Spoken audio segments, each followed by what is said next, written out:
Good evening, ladies and gentlemen, and welcome to Open Talk. I'm Lou Phillips, and you've just plugged into a show that is dedicated to solving problems and anticipating issues that may affect the entire community. And we aim to do that by having an open and direct conversation. And to lead us in that discussion is our host, Loretta Penn. Good evening, Loretta. Good evening, Lou. How are you today? Oh, doing just fine, Loretta, and just so happy to have another opportunity to be a part of Open Talk. And ladies and gentlemen, I'm Lou Phillips, by the way, and we're going to have a wonderful conversation tonight. And I think that it's going to be critical, Loretta, that we offer our listening audience an opportunity to participate in the conversation. What do you think? I think that's a fabulous idea.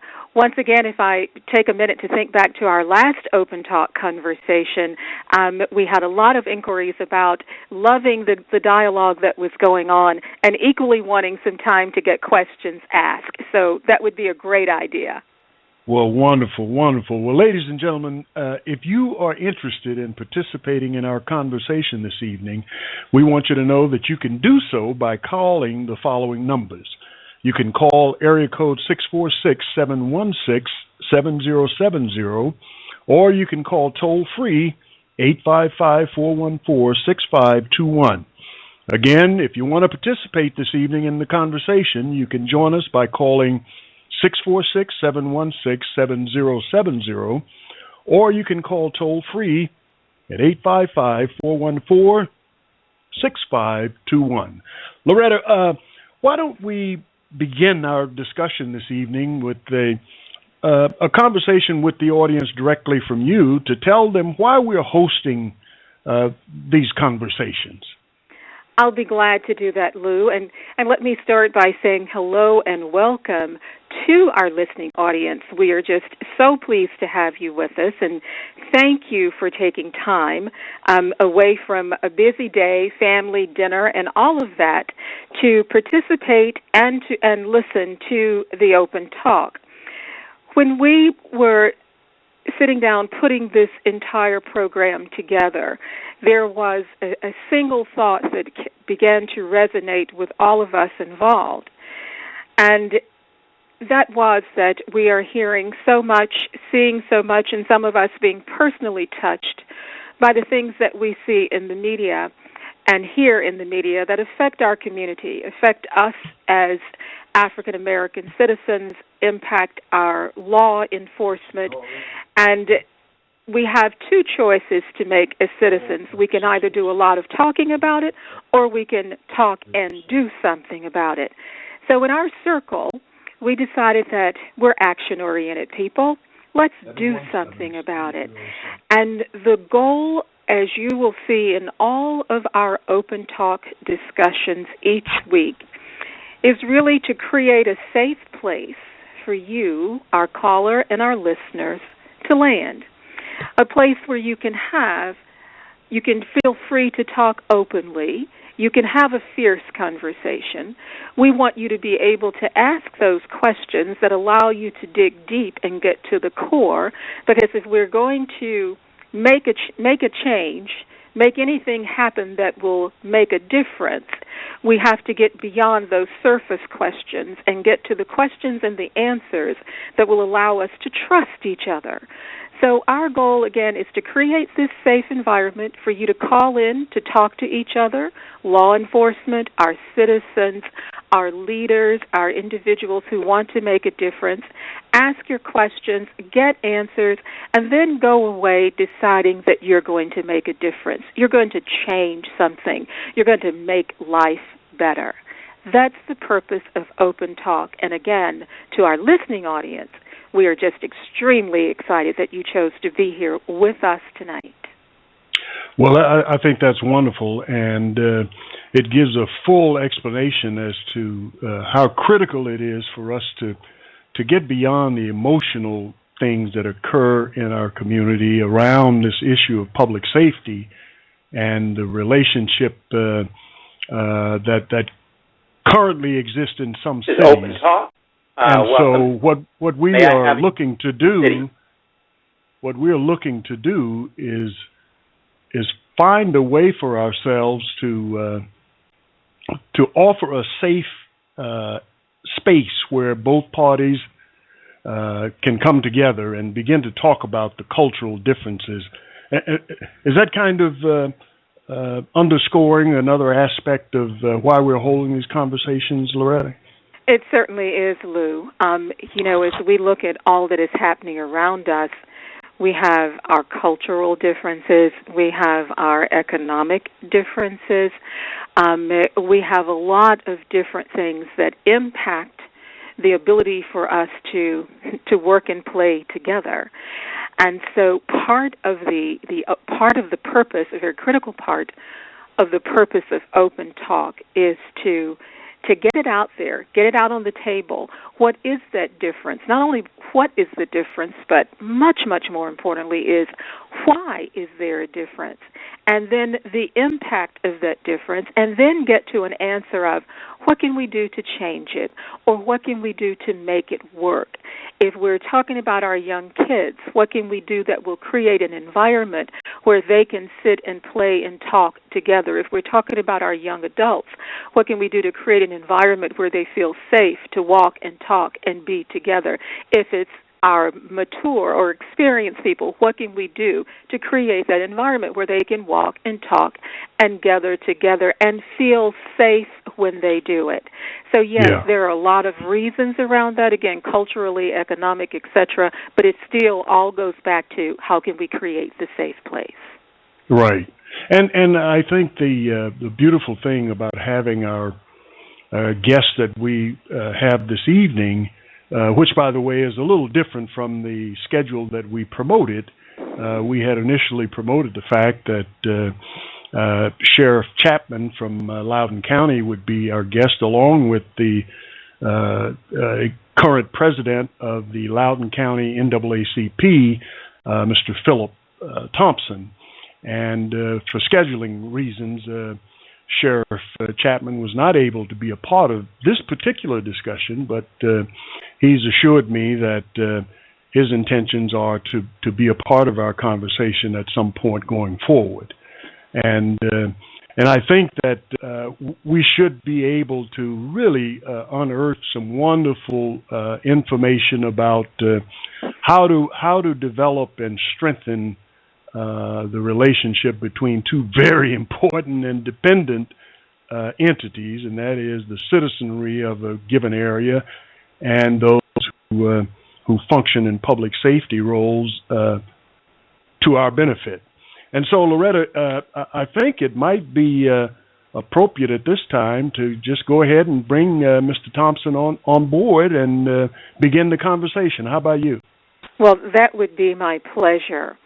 So thank you so much, Lou. And as you stated, our goal for all of the talks is really about narrowing the discussion between law enforcement and, of course, amongst our officials, such as Mr. Thompson will be speaking with us tonight.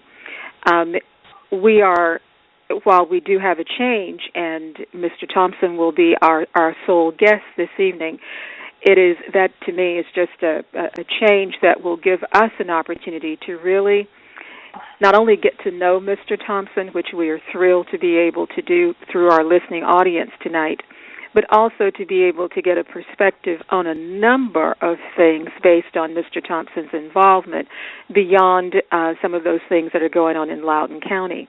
So without further ado, let me welcome, please, Mr. Philip Thompson, who is the president of the Loudoun County NAACP. Mr. Thompson, welcome to Open Talk. Well, I want to thank you on behalf of the Loudoun County branch of the NAACP for inviting me to participate today. Well, you are most welcome, sir. We are very, very pleased to have you. Having representation from such a fast-growing county, we are extremely happy. We have listeners on who live in that county and are very interested in hearing what you have to say, and certainly so are those of us who are leading Open Talk. I have a lot of questions for you, Mr. Thompson, and I know our call-in audience will as well. But I'd love to start with asking you, please, to give us an opening statement. And by that, I mean it would be great for our audience to hear from a macro perspective your thoughts, your ideas on where we are right now in our country as we look at what's happening between law enforcement and the citizenry, and your perspective on what that is, how we look from a larger perspective, globally, nationally, etc., and your thoughts about where we're going and the impact of all these things that are happening around us right now. If we can start there, trust me, I will narrow us down to very specifics. Well, I'm a native of St. Louis, Missouri. I'm actually in St. Louis as we speak, and grew up not too far from Ferguson.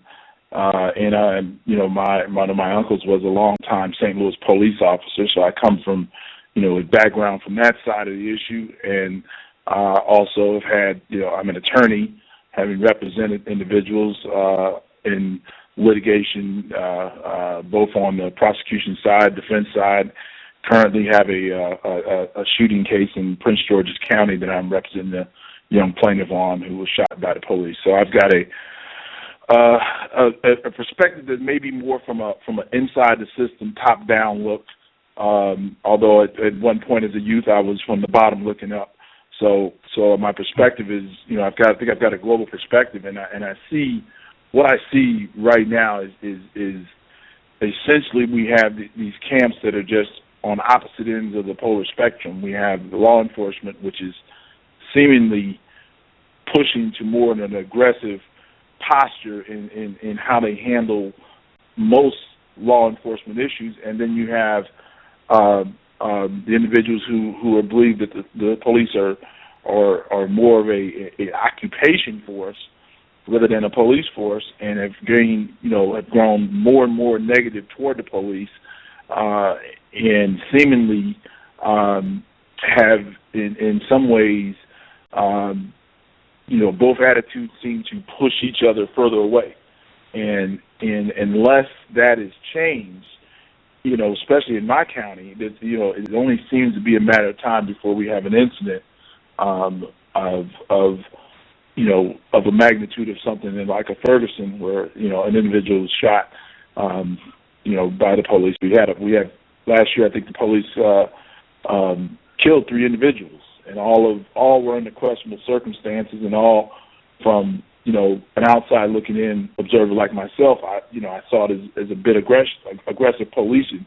You're not there on the spot, and you don't know what exactly all the various events. But if you look at the individuals that were shot and how they were shot, and what the circumstances were, you would, your first instinct is, were they a bit aggressive? Was there another way out of this? But it seems that police are taking a more aggressive stance, and the citizenry is also more aggressive. So this aggression is leading to, I think a lot more negative interaction on behalf of both sides. Well, first of all, Mr. Thompson, you have as you said, a very broad perspective, from multifaceted perspective, which is great for the conversation we'll have this evening.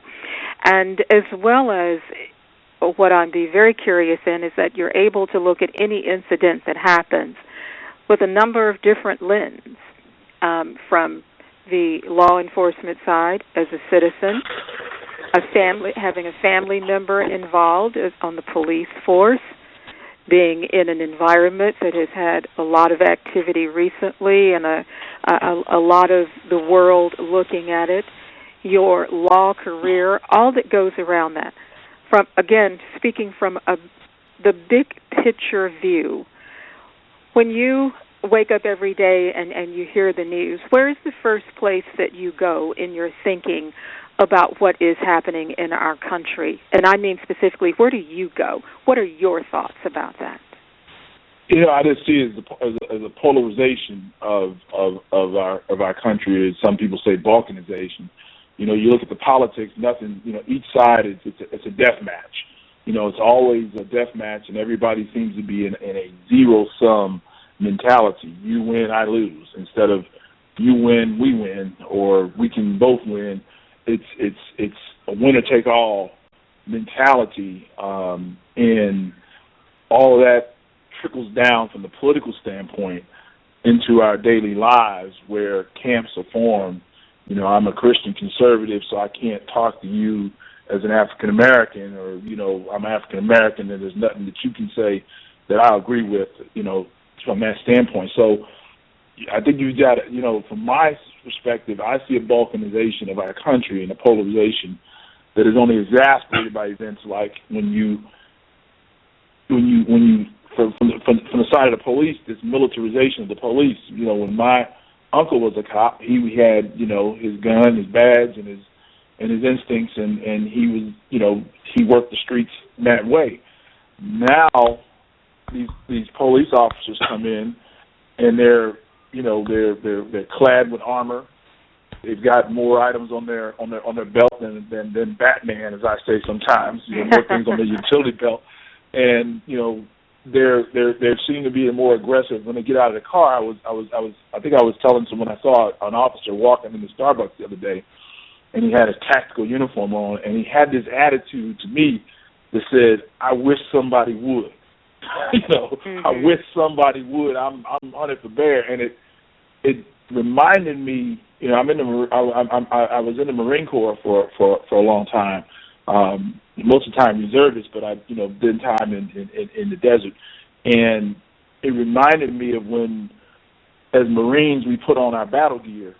Once I put my armor on, my body armor and helmet, and you know, my mentality changed to I wish somebody would, you know, instead of I hope nobody does. And it's, you know, you're looking for the battle, and I think we've militarized our police to the point where I think they look at the weapons they have and the armor and all these various things, and their mentality changes, and that's just scary on all regards.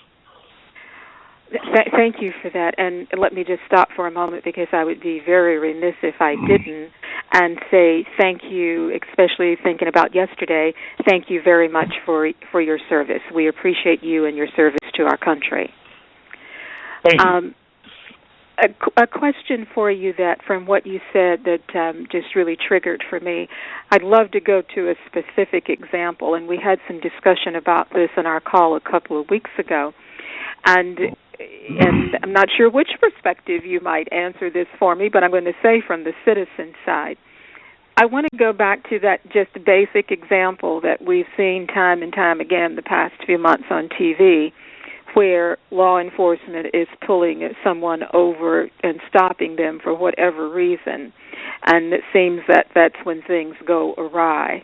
I'm curious, sir, from your standpoint, what has been your experience, or what do you hear from the community that you serve, of what goes on in the mind of a driver, a minority driver, when they look in the mirror and that red and blue light is flashing in the back?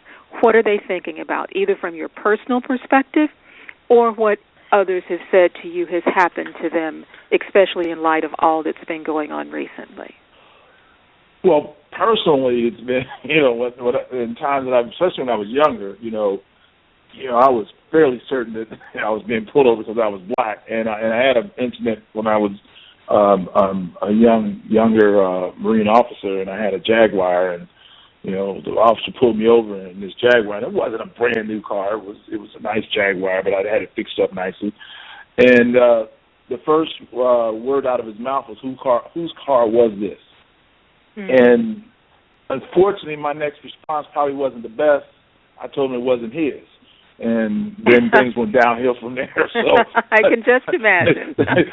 that's not a recommended response, I think. But you know, I think a lot of because of the environment now, I think that you've got a lot of people that are just feel like, you know, they're being pulled over for, you know, being targeted. And unfortunately, statistics are demonstrating that there is an issue here, and this is something that we, myself and Shirley Jenwright, who's head of the Fairfax County NAACP, we had a chance to meet with Attorney General's office, and we brought the statistics to the Attorney General, and this meeting was precipitated by a conversation I had with the Attorney General, Mark Herring of the state of Virginia, at a Loudoun County Democratic JJ dinner, and I specifically pulled him aside and said, what is his office doing? Because I felt like the Attorney General and the Governor only won those offices because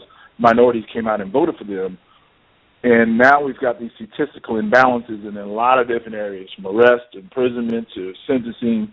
Wherever you look, there's a statistical imbalance on minorities and whites on how things play out. And my question to him was, where are you at? We haven't heard anything from your office. The only time I saw the Governor and the Attorney General saying anything was when the young man was beaten down at the state of Virginia, and it gained national news. And then they came out and made some what I thought was very weak statements, instead of addressing the systemic issues that are statistically out there. And that's my point. As an attorney, I look at statistics, and what do statistics say here? And in my job as NAACP chairman, if there's an imbalance going on in my county, I want to know, and I got to figure this out, and we got to talk about this. And I felt that the Governor and the Attorney General have just been too silent on these issues. And I think for two individuals whose office that they hold is based to a great extent on minorities voting for them and putting them over the top, I thought that I think that they should at some point address these issues, and they hadn't. So that's a problem for me. Mm-hmm. Well, and shortly we're going to open up for some of our callers who might have questions, but I'd love to take us to that point by asking you've given me given our listening audience a lot of different examples, and thank you for that. Give us an idea, whet our appetite here just a bit, because we'll talk about it much more, with what is the NAACP doing in Loudoun County to help us address these issues? Well, I think one of our points right now in the NAACP is to help our members and our constituents to quote unquote fight back against these issues. And what I mean by fight back, I'm not a proponent of when you're stopped by the police, engaging that officer in an argument at that point. I think that anyone that has an issue related to a stop or an interaction with an officer and they're not satisfied, that they should file a complaint. And I hear a lot of times when I mention this to people, they go, "Oh, you file a complaint, nothing's going to be done." Well, first, I've talked to enough law enforcement officers to know that these complaints are investigated. They may be whitewashed, and I've filed a few myself that I did not think got careful enough consideration. But what you have by filing complaints is that you now have started a record of documenting that a specific officer, a specific department or agency has problems here. And at a certain time when things, when a catastrophic event such as a young man being shot, like that officer who shot the young man in St. Louis, had there been, they were ready to pull out the record of the young man, as minor as it was, and point out this guy was a thug and blah, blah, blah.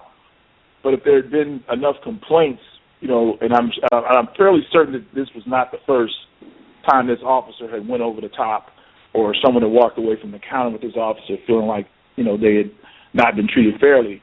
Had there been 10, 15 complaints on file against this officer, I think it might have been a different story. And it may have been a different story from the fact that management might have pulled the officer aside and said, "Look, you've got a lot of complaints. You've got to start cleaning up your act, or we're going to have to do something." But again, it may make a difference for when, maybe not the prosecution, because to me in Missouri it felt like that prosecutor, had an agenda, and that's a whole different story. Mm-hmm. But I felt like when it comes time for Michael Brown's parents to sue that department, as an attorney now, if you get a hold of those records and show that this officer has had a pattern of aggressive behavior and bad conduct, then you start to bolster cases that you've got problems in these departments.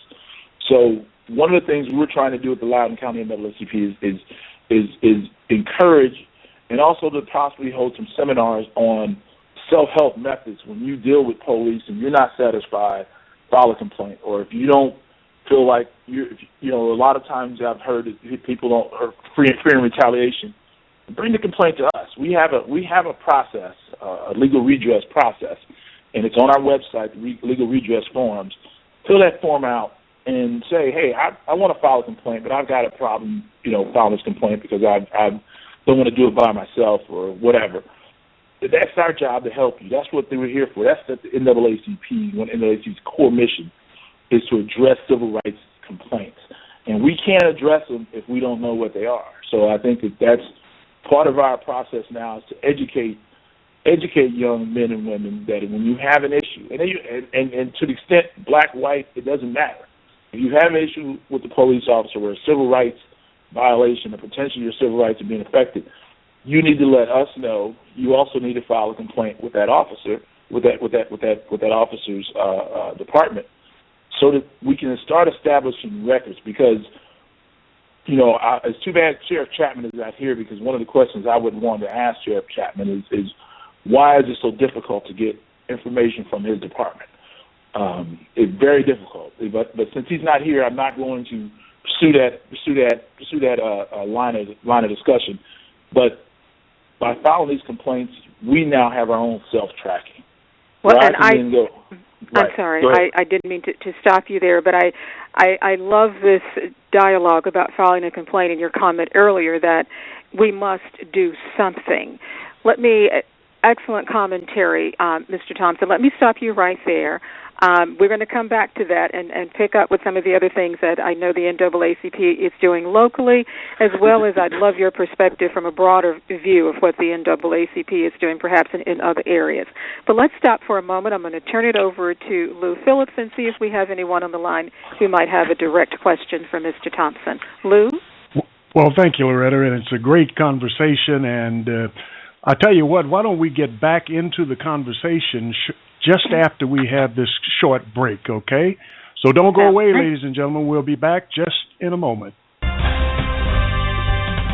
If you ever wanted to participate in a community discussion about what's happening in your neighborhood, well, now you can.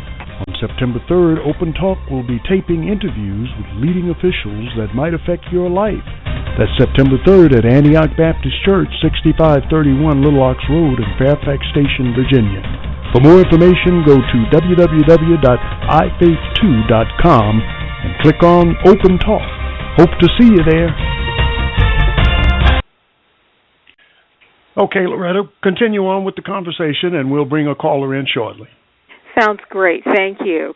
And ladies and gentlemen, for those of you who just joined or might have joined us late, we are very lucky to have Mr. Philip Thompson, the president of the Loudoun County NAACP, on the phone with us tonight, giving us his perspective on what is happening locally as well as nationwide as we look at the relationship between our law enforcement community and the citizens they serve.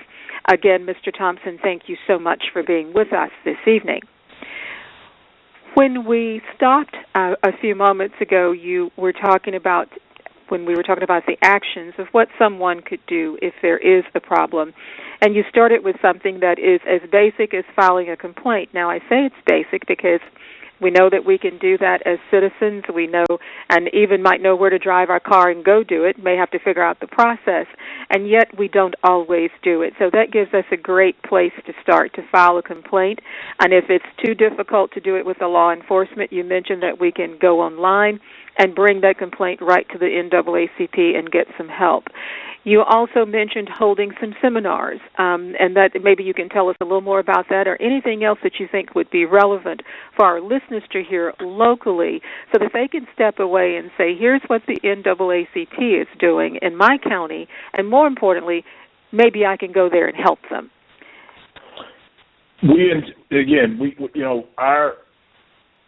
One of our core missions is civil rights, and we have a legal redress process in place to address issues where people's civil rights, and it doesn't have to be police related. It could be on the job. It could be, various elements, housing, whatever.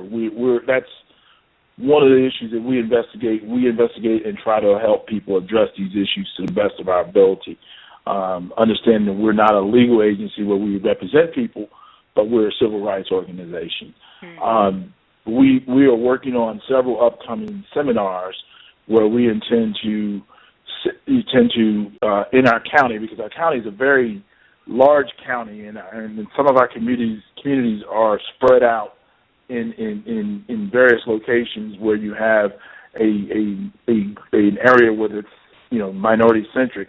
So we're going to attempt to try to have these seminars in several of those areas where we will talk about the problem of police and citizen interaction, but also to address how we can move forward and how we can file complaints and try to walk people through the process of doing these various things and being active in their community and addressing these issues, so that people will feel like they can empower themselves. Because again, that seems to be one of the most difficult issues I have, is with dealing with people who feel like there's no ability for them to address these problems that they have, and they're feeling hopelessness. And when you have that, I think that's when you get situations like in Baltimore where you get an explosion. Absolutely. And we need to come up with a safety valve on that to try to allow people to be able to feel like they're able to address this indignity. As I listened to my father back in years ago when he was in the Marine Corps during World War II, and the fact that they sat on the back of the train behind German and Italian prisoners. How do you deal with that indignity? How do you deal with the indignity of having to fight just to fight? Just to fight. So it's all these various elements are very important to try to help people deal with these circumstances and situations. Yes, they are. What a lesson for you in listening to your family members who have been so involved, and how they felt and getting their opinions in the past or currently, and I'm sure that has had a great impact from your father, from your uncle, from your family, of helping form your perspective. Am I correct? Yes. The thing is that none of this is easy. I've been in some circumstances, and as an attorney, young African American attorney, even as a military officer, I've been in circumstances where you're the only person there. Mm-hmm. And I remember one time I told a group of white officer candidates. I had a platoon of 60 officer candidates, and I was the only black individual in that group. And I said, suppose it was the other way around, and there was 60 African American candidates, and you were the only white candidate. How could you handle that? How would you handle that? And it was like basically giving them a calculus or giving them a differential equation problem. They just their eyes kind of glazed over, like, hey, what are you talking about? We can't imagine. And but that also goes back to something else I want to add in this question that we have in this country is when are Black lives going to matter? And when how that whole it's not just from the standpoint of our interaction with police officers, but it's also from the fact that our areas are underfunded, our programs are underfunded. Things, economic development isn't pushed in the inner city where a lot of our kids and individuals are located. We live next to a lot of African Americans live next to some of the worst environmental issues. I was down in New Orleans, and if you go by the Ninth Ward is located next to all of these refineries. So for years, people are living next to this horrendous pollution. So as a country, we have to ask, when do Black lives matter, or are they ever going to really matter? And mm-hmm. So that's a real strong element in this too. Loretta, can I pose a question to Mr. Thompson? Absolutely. Please do, Lou. Yeah, Mr. Thompson, I'm curious as to how do we attack the issue of whether lives matters or not? Does it have to do with a lot of how much about me do you understand? And if the answer to that is yes, it does have a lot to do with that, because the more you know about me, the more you'll feel some measure of compassion, which seems to not exist in some communities. Is that driven primarily by the fact that that perhaps the police force doesn't have a community-based outreach that engages the local citizens? Is that the case in Loudoun County? Well, I think that's a very big problem in Loudoun County. The Leesburg police have traditionally sent an officer to NAACP meetings and is assigned to our meetings and comes to the meetings and participates. And the gentleman we have now, I can't recall his name, but he's very engaged and does a very good job. He's a Hispanic gentleman.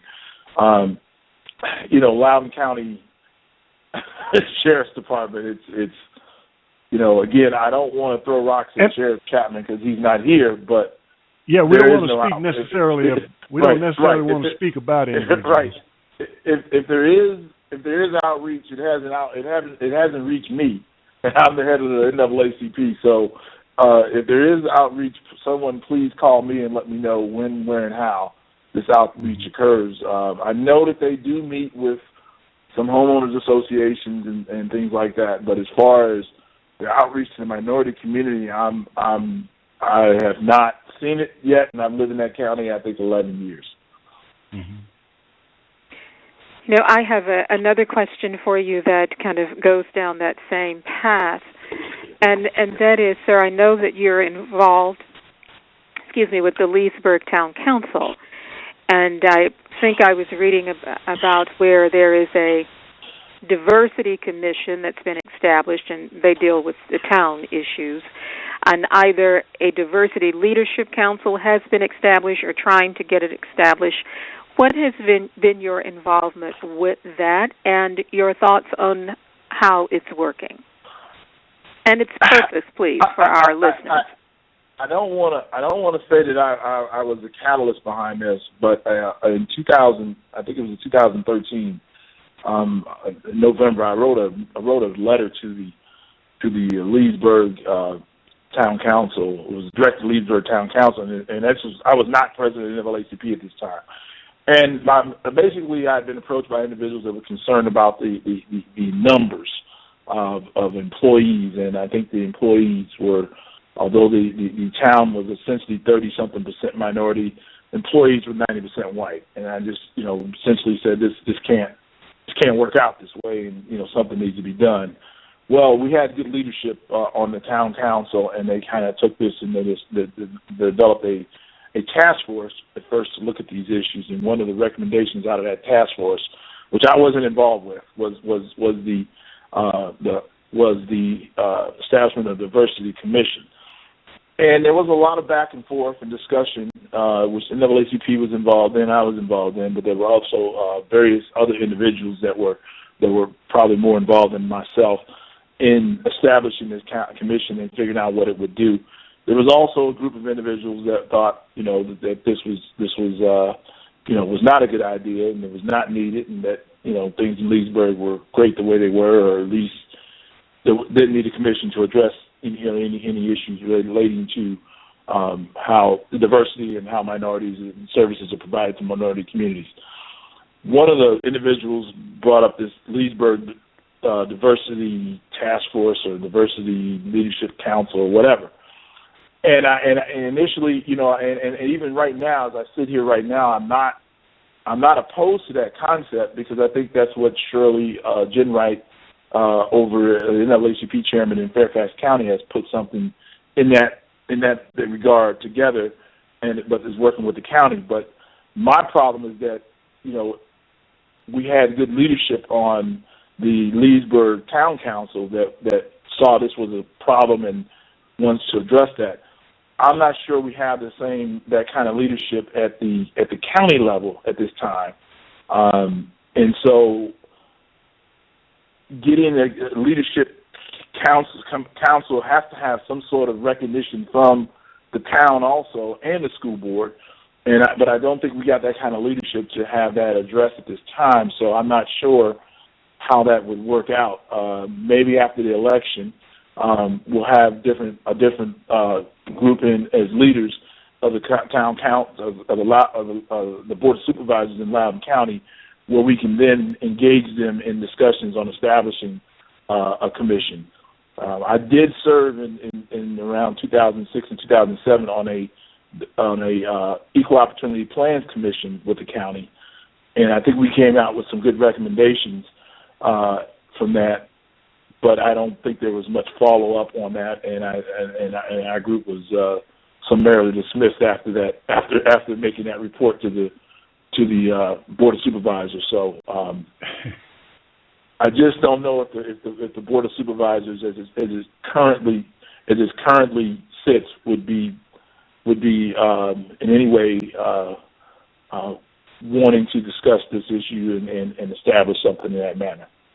Okay. Hey, Loretta, before you move to the next question, we've got another quick break that we'd like to take right now. And ladies and gentlemen, we'll be right back just after this.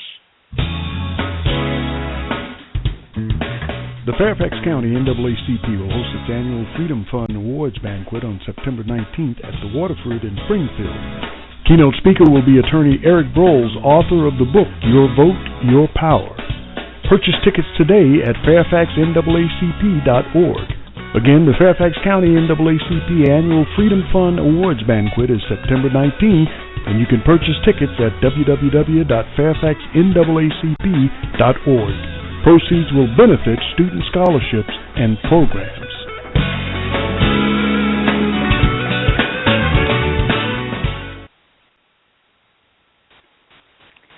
Back to you, Loretta. Thank you very much. And again, ladies and gentlemen, for those who might join later, we are very lucky this evening to have Mr. Philip Thompson, the Loudoun County President of the NAACP, as our guest on Open Talk.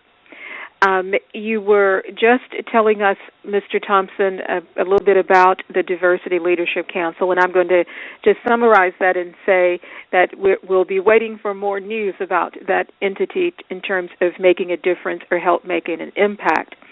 So let me come back to the NAACP and then other organizations as well in Loudoun County and across the country whom the NAACP might be working with to carry a message of how we can live better as citizens and law enforcement. Groups such as the Urban League, various social organizations across the county. What, if anything, sir, is the NAACP doing in a collaborative manner in order to address some of these issues that we've been talking about? Well, Loudoun County is an interesting place in that it's as you know, it has grown substantially in the last 10 to 15, 20 years in population and continues to grow today. But with that, we've seen a heavy influx of what I would call black professionals and others who have moved into the county. With that, they brought in a groups of individuals who were fraternity and sorority members, and now those groups have really started actively organizing, and now we have, I think, chapters of all of the black sororities and fraternities in our county, and they have been very, very helpful and very willing to work with the NAACP to address these issues. The Loudoun County also has a number of African American churches, and I missed it this week. One church, the Loudoun County Bible Church, I believe, had the young lady Toya Graham, who was the mom who had used a little self-help on her son to convince him love that he didn't. We love her. That he didn't need to be out there demonstrating on that particular day in that particular manner. So I'm sorry I was out of town and missed that event, but the churches, a lot of the churches are running youth councils, and we've tried to work with those churches and work with those individuals. We are currently getting our youth council back up and running, and do intend to approach Northern Virginia Community College there in Loudoun County to see about establishing an NAACP chapter, which may be, I believe, the first junior college, could be the first junior college chapter in the state of Virginia. I went to an event at the Adams Center a few weeks ago where the Adams Center is the Islamic center there in Loudoun County, and heard from a lot of individuals who were explaining their problems with the police and some of the issues they've had from their side of the perspective, which you can only imagine is probably not very positive in a lot of ways. Mm-hmm. And we're reaching out to the various Hispanic organizations through council members, town council member Marty Martinez, to work with the Hispanic and others to work with the Hispanic community. As a matter of fact, the Leesburg Diversity Commission has 3 Hispanic members on that commission, 1 Asian, 1 African American lady, and then two white gentlemen who've been assigned to that. So we've got a diverse commission inside the city of Leesburg to look at these issues. And our largest minority in Loudoun County is the Hispanic community. And we are currently outreaching to that community to try to work with them and bring them into the NAACP to address a number of issues that are very focused toward their community with, again, aggressive policing, immigration issues, and those various elements. So we're making efforts to expand our reach to those individuals, and we work with a lot of those organizations in the past. That's outstanding. You made a question for me as it relates to the Hispanic community, because I've used the term minority generically and then focused specifically on African Americans. But if you take the Hispanic community, first of all, I believe, if I understood you correctly, it's your fastest growing ethnic group. Certainly that mirrors what's happening across the United States of America through 2050 will be 52% non-white population. So Loudoun County is moving in that trajectory. What are you seeing, Mr. Thompson, or what are you hearing from the Hispanic community of their feelings? You talked about immigration and that kind of thing, but give us like a minute or two of their perception of what is happening in terms of, again, law enforcement and the citizens, and anywhere that it is specifically different from what you hear from an African-American person on a daily basis. Well, I think that what you're seeing is that there's a blanket. I think white Americans are the only individuals, I believe, that kind of walk around this country with a general feeling of legitimacy. That we're legit. Anytime you see them, they're supposed to be smart, they're supposed to be witty, they're supposed to know everything, blah blah blah. While others are not giving that same benefit of the doubt. And I think with the Hispanic community, I think you see a lot of issues relating to, are they in this country legally? I think that, I heard a comment one time when I was at a Democratic committee meeting, the Loudoun County Democratic Committee meeting, and it, brought me to pause on whether I need to still be a member of that organization. It was during the last elections, and I was imploring the committee that you have to do outreach to the Hispanics, because the county is 38% minority. Loudoun County is 38% minority. You would never know that looking at the newspapers. You never know that looking at whatever ideas you have of Loudoun County. But those are the numbers. Those are the census figures, and a lot of that's Hispanic. And then someone told me that I said you need to reach out, and the first question was, are they legal? And I'm looking at this individual. You're a Democrat, and in my mind, your argument should have been, yeah, we will. And if they are not legal, we're going to help them to become legal, instead of just this dismissive mindset. So I think that a lot of them walk around with this dismissive. People have this dismissive mindset that they can't speak English, that they're not a part of the community, that they're outsiders, and they're treated as outsiders. And I think law enforcement the way law enforcement goes about its business in our county, I think it only solidifies that mentality. Again, if there's outreach programs that I don't know about, I'd like to see them, I'd like to hear about them, like to participate, like to work in them to try to make sure that there's more outreach to this community. But from what I've seen in my 11 years, I think up to 5 or 6 years ago when there was a big push to hammer them and come down on them, and I think that's kind of been scaled back to an extent. But all you have to do is look at some of the comments that came when they found out that there were some of the young kids who had come across the border unaccompanied Hispanic minors. When they heard that some had been relocated into Loudoun County, you would have thought it was the invasion of the Russian army, and it was really sad to see that kind of disrespect and hate. And where do we're talking a lot about the issues, that's our purpose. What has worked well, in your opinion, Mr. Thompson? Give us an example of what has worked incredibly well to bring these factions together and that you are determined to do more of as a leader of an amazing organization like the NAACP. Well, Unfortunately, what seems to work the best is an incident.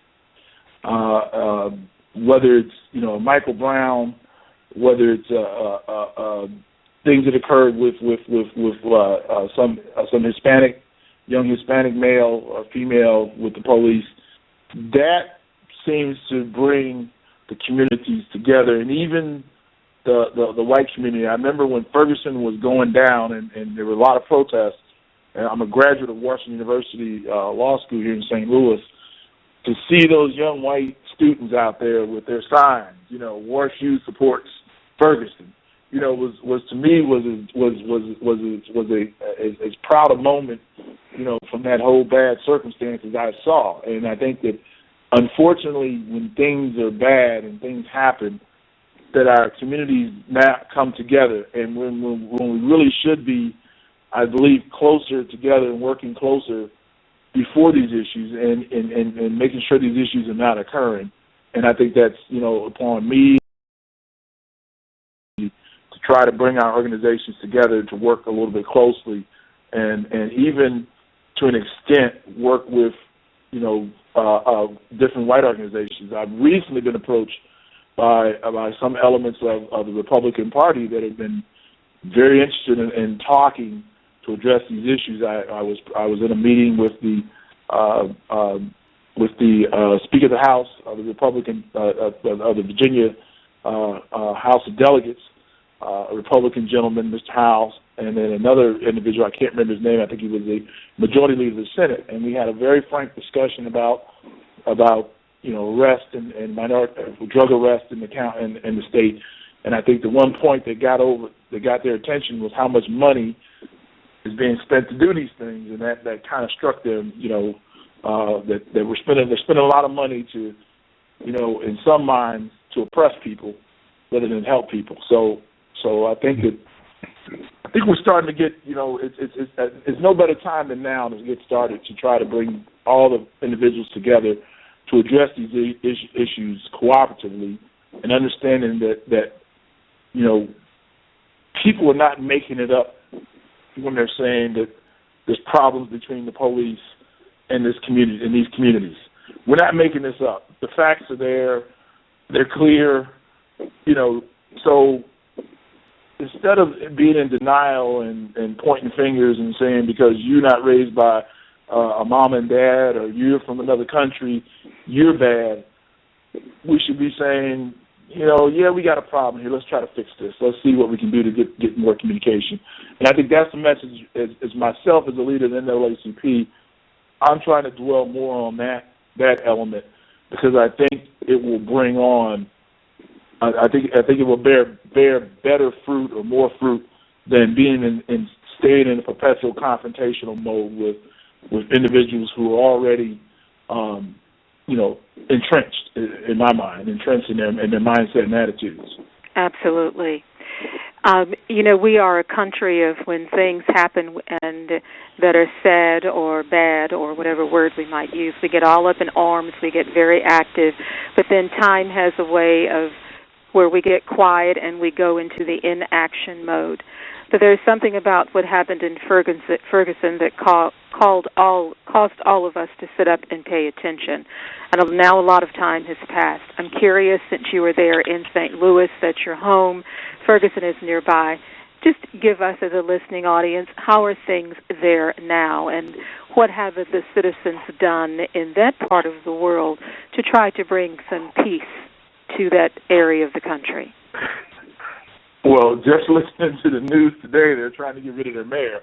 So that tells me that individuals are now going to political action to try to bring their agenda forward. They had an election which they elected a number of individuals onto their city council in Ferguson, which was, to me, the ballot box empowerment are areas that you have to address. But there's still a palpable tension here in St. Louis. And St. Louis, unlike Loudoun County, where I live now, St. Louis has always had a distinct racial divide, and that's the best way to put it. There's a major road that runs through St. Louis called Delmar, and there's always been a saying about the Delmar divide.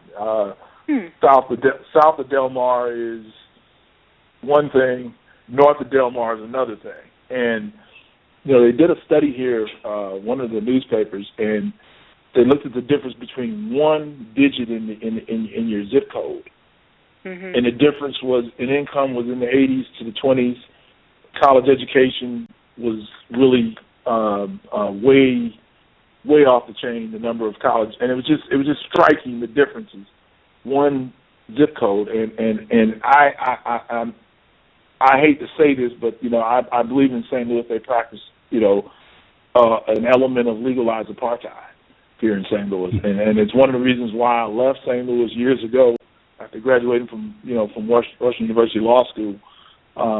And when I come back, I see some difference, but not a whole lot, and that's really striking for me to see that, coming from Washington, D.C., where, the upward mobility is a little bit more advantageous for young African Americans, and to come back to St. Louis and see that same entrenched mentality and mindset that was there when I was a young kid in high school is just very disheartening for me. I'm going to ask you a what-if question based on that last commentary, because, as I said when we started, you have a lot of rich history and a lot of variation where you can bring a very broad perspective to this conversation we've had tonight. So as we bring it to an end, I'm going to ask you a question that would include your uncle and your father. Before I ask the question, though, I want to just very much say thank you on behalf of Open Talk, Mr. Thompson, for giving us your time and your attention tonight and to share your thoughts, your perspective about what is happening in our world, and equally as important, the impact and what the NAACP can do and is doing about it.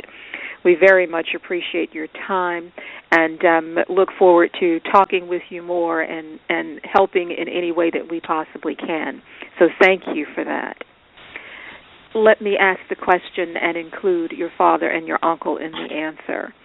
It's 2015 and all that we've been talking about that's going on in the world. What would your father and your uncle say about this today? Well, unfortunately, they're both deceased, and my father's message was always, you do what you have to do, and force other people to stop you. And if you do what you have to do, you handle your side, and things should work out. And he was always, despite being an individual that again fought in World War II and came home to segregation and those different elements, and was part of the original group that desegregated the Marine Corps. he was always positive. He was always positive. From my uncle's side of perspective, as a law enforcement officer, he was about crime. He was about the job of being a protect and serve person and do that. But I think they would be kind of ashamed, that to see this in 2015, that we, in some ways progressed greatly, but in other ways we were still, if not in a better position, we're worse off. It seems that we're worse and we're going backwards in some areas, and that I think they would be very, very disheartened at what they see out here nowadays with from a lot of different areas. Not just I want to be honest with you and say that what happens in with the police and is an issue too, but they would also be disheartened at things with the black on black crime that goes on and the various elements that are behind that scene. So, they were both very positive men and strong men, but they would feel like, something's going wrong here and we got to fix it. And but so I take a lot of solace from that. Well, and I'm going to close by saying that I bet they would be extremely proud, though, to know that they have you back here to help change the world. So I appreciate that. Absolutely. So again, Mr. Thompson, on that note, we just thank you so much for your time tonight. To our listening audience, we thank you for listening and taking this conversation in, and most importantly, we ask that you stay tuned for future broadcasts of Open Talk. Please, we look forward to seeing all of you in our audience on September 3rd at Antioch for the live session, if you will, town hall for Open Talk. But most of all, we thank you for being with us tonight. Thanks for joining us on Open Talk. We look forward to having you tune in on next Tuesday when we'll host another serious conversation about issues you're interested in, because it just might affect your life. Don't forget to join us on September 3rd at Antioch Baptist Church. You can get more information and remain informed by going to www.ifaith2.com/opentalk.html. Register today. Until then, may God give you the best He has for you. Program sponsored by Friends of Jericho Brigade.